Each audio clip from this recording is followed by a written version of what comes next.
It is time to bring in Mike Cozzi. Time to check on sports. Morning there, Mike. Good morning. How was your night last night?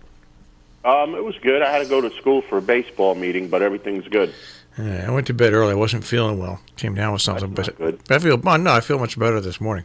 But that was until I put it, because I get up every morning and I put the TV on at 3:30, and I saw that once again a team I picked managed to blow it. The Texans over the Colts, 20-17.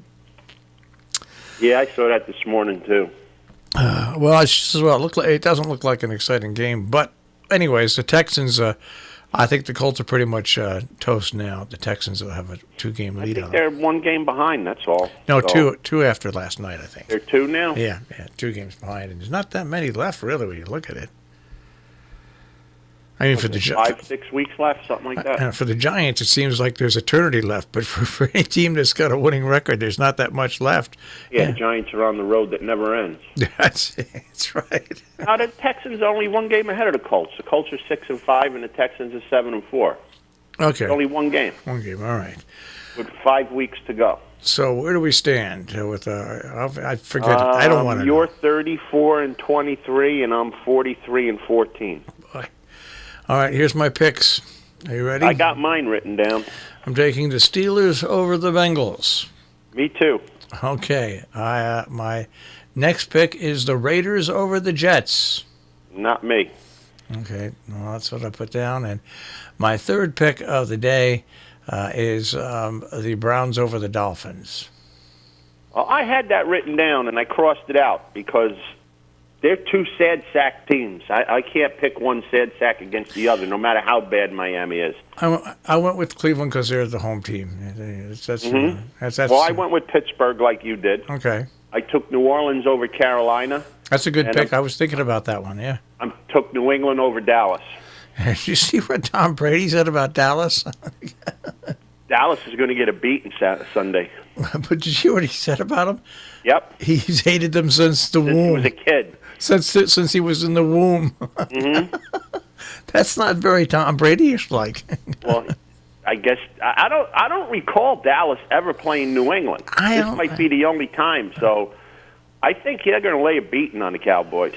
All right. Now, somebody. And there's going to be bad weather up there, I think, Sunday night too. So that plays into New England's hands too.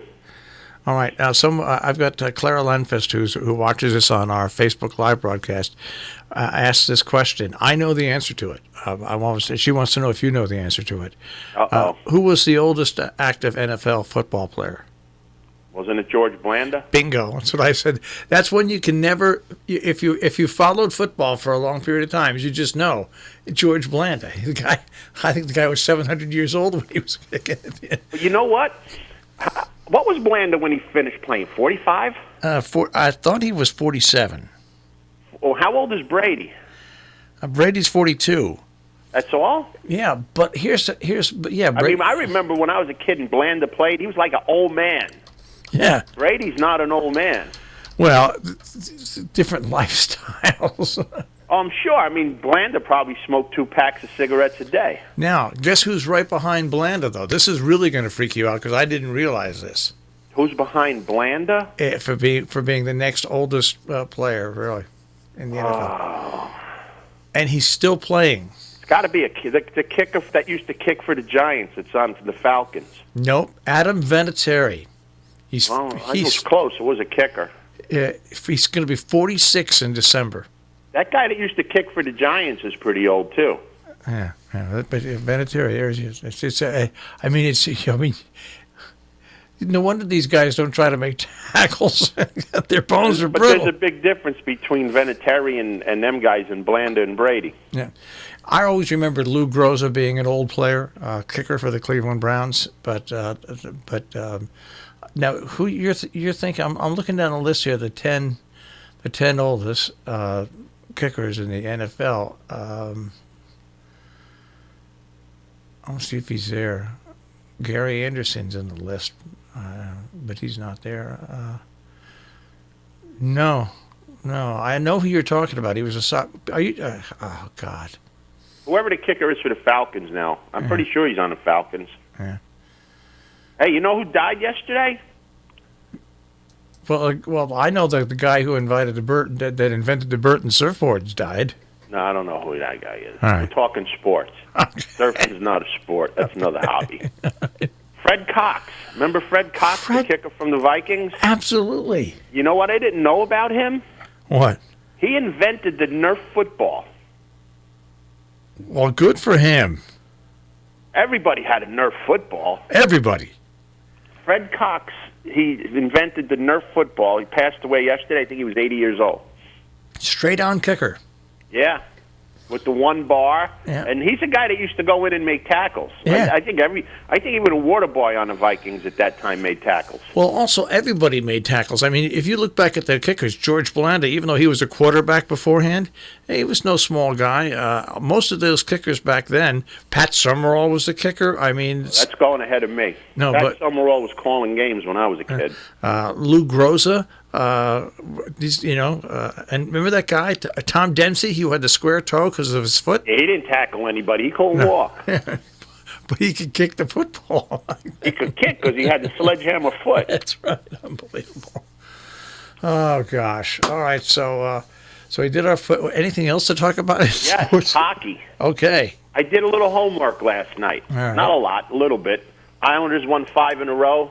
Still undefeated for a long time in regulation. In my opinion, they're the best team in hockey. Why? Well, they're the second most points in the league, tied with the Bruins at 33 and the Blues at 33. And the Caps, who are ahead of the Islanders, have 36 points, which is like a game and a half. Well, the Caps have 4 games in hand on the Islanders. The Bruins have 2, and the Blues have 3. So technically, if the Islanders win their next 4 games, they would have the same amount of games played as the Caps. They would have 41 points. So right now, percentage-wise and everything else, the Islanders are the best team in hockey. Pretty amazing. And nobody knows. Yeah. It's the best-kept secret since the toaster. Nobody knows that the Islanders are the best team in hockey. Since the toaster. Nobody knows. All right. Like I said, if it was the Islanders, it'd be the lead story on NBC News. I just want to know where you came The Rangers, I should say. Where you came up with since the toaster. Huh? Was the best kept secret since the toaster, you said? Well, the toaster. How did people toast bread before the toaster? They put it in the oven, right? That's right, but I don't think it was a secret. Oh. It was probably an expensive item when it first came out. Toasters? Yeah. Toasters, if you... Mike, this is the God's honest truth, okay? I have a dog sitter who is very, very nice. Very, very nice, okay? A young girl. She's a first-year college student. She started dog sitting at my house, and she... I have a toaster oven, okay, and I also have a toaster. But the toaster oven is like a microwave toaster. I come back one day, she said, your toaster's broke. So I said, what do you mean my toaster's broke? She said, it's broke, it doesn't work. I said, did you plug it in? Oh, boy. Plug it in? Yeah, it's got to be plugged in. It's an electric toaster. Holy smoke. That's pretty good. Oh, gosh, I love that. It's like, well, I used to work for, before we go, I used to have a sales manager I worked for many, many years ago. He called me up one day to come to his house. He said his lawnmower, he just got his lawnmower, and it stopped working. Mm-hmm. So I do go over to the house, and I go, it's a brand new lawnmower that he got. I look at it, and I pull it a few times, and there's nothing, So I open up the gas cap. It's bone dry. I said, you don't have any gas. He goes, what do you mean gas? He said, I bought it home from the store, and it started right up and it worked. So I said, you got to put gas in it. Sometimes the obvious is the reason. Got to put gas in it. Yep. All right, I know. Hey, I got a race for the hour. All right, let's go with the racing. The Red Smith, a grade 3, a mile and 3/8, probably the last graded turf race in New York for the year, especially after all the rain we're supposed to be getting. I'm going pretty deep here. They got a big favorite in here who I think is vulnerable. Sadler's Joy, 8-5 morning line. Has run big buyer numbers. But this horse has won one race in 2 years. I don't care if that he's been running against better. He's kind of like a suck-along horse that's going to hit the board and look like maybe next time he's going to get way over bet in this race. So I'm going to go with a 4-horse box. The one, Tis a Slam, shows speed coming from Woodbine. Speed on this turf course has been pretty good lately, and it's less than firm, let's just say that. So we're going to go with the one, Tis a Slam. And then I'm coming out of a race at Keeneland, the Sycamore. I got the first 3 finishes running in this race tomorrow.